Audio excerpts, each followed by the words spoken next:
आखिर क्यों शिवलिंग पर चढ़ाया भोग नहीं खाया जाता? बेहद जरूरी है आपका ये रहस्य जानना। क्या कहता है शिव पुराण? देवी देवताओं की कृपा प्राप्त करने के लिए भक्त पूजा अर्चना कर भोग लगाते हैं।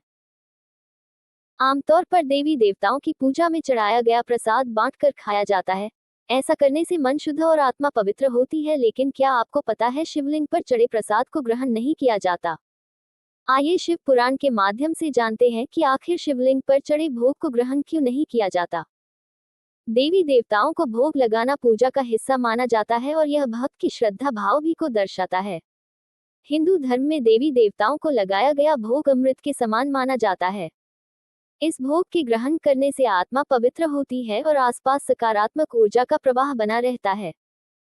लेकिन क्या आपको पता है भगवान शिव के निराकार स्वरूप शिवलिंग पर चढ़े प्रसाद को ग्रहण करना निषेध माना जाता है। आप शिवलिंग का अभिषेक कर पूजा अर्चना और भोजन कीर्तन कर सकते हैं, लेकिन शिव पुराण के अनुसार शिवलिंग पर चढ़े प्रसाद को ग्रहण नहीं कर सकते। आइए जानते हैं आखिर शिवलिंग पर चढ़े भोग को क्यों नहीं खाया जाता। शिव पूजा से होते हैं सभी दोष दूर। शिव पुराण के अनुसार शिव ही अविनाशी, सर्वगुणाधार, सर्वज्ञ है। जो हमेशा से मंगलमय है वही शिव है। सभी देवी देवताओं में भगवान शिव को प्रसन्न करना बेहद आसान होता है, इसलिए भगवान शिव को भोलेनाथ भी कहा जाता है। भगवान शिव को आप एक लोटा जल अर्पित करने मात्र से ही प्रसन्न कर सकते हैं। भगवान शिव की पूजा करने से सभी तरह के संकटों से मुक्ति मिलती है और घर में हमेशा सुख समृद्धि बनी रहती है। साथ ही भगवान शिव की हर रोज पूजा करने से कुंडली में मौजूद सभी तरह के दोषों से मुक्ति मिलती है और ग्रह नक्षत्रों का भी शुभ प्रभाव पड़ता है। इसलिए शिवलिंग पर चढ़ा प्रसाद खाना है निषेध। शिव पुराण के अनुसार भगवान शिव की पूजा करना सबसे आसान है, लेकिन शिवलिंग पर अर्पित भोग को खाना निषेध है। ऐसा इसलिए है क्योंकि भगवान शिव के मुख से चंडेश्वर नामक गण प्रकट हुआ था। चंडेश्वर गण को सभी भूत प्रेतों का प्रधान माना जाता है। मान्यता है कि जब शिवलिंग पर भोग चढ़ाया जाता है, वह चढ़ा हुआ प्रसाद चंडेश्वर को जाता है।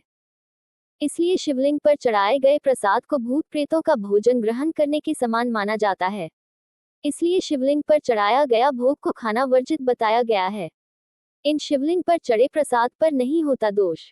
शिव पुराण के अनुसार सभी शिवलिंग पर चढ़े हुए प्रसाद पर चंडेश्वर गण का भाग नहीं होता है। जिस शिवलिंग का निर्माण पत्थर, मिट्टी और चीनी मिट्टी से होता है, उन पर शिवलिंग चढ़े प्रसाद को ग्रहण नहीं करना चाहिए। इन शिवलिंग पर चढ़े प्रसाद को जलाशय या फिर किसी नदी में प्रवाहित कर देना चाहिए। वहीं अगर धातु से बना शिवलिंग या फिर पारद पर चढ़ाए गए प्रसाद पर चंडेश्वर गण का अंश नहीं होता है, इस प्रसाद पर महादेव का भाग होता है, इसलिए इन शिवलिंग पर चढ़े प्रसाद को ग्रहण करने से कोई दोष नहीं लगता है। शिव के साकार स्वरूप पर लगे भोग को कर सकते हैं ग्रहण। शिवलिंग के ऊपर रखे गए प्रसाद को आप ग्रहण नहीं कर सकते, बल्कि शिवलिंग के आसपास रखे गए प्रसाद को ग्रहण कर सकते हैं। साथ ही शिव के साकार स्वरूप यानी मूर्ति को अर्पित किए गए भोग को ग्रहण कर सकते हैं। ऐसा करने से कोई हानि नहीं होती, बल्कि शिव कृपा प्राप्त होती है। वहीं शिवलिंग के साथ अगर शालिग्राम रखे हुए हैं तब ये दोष दूर होता जाता है। शिवलिंग के साथ शालिग्राम की पूजा करके चढ़ाए गए भोग को खाने से कोई नुकसान नहीं होता है।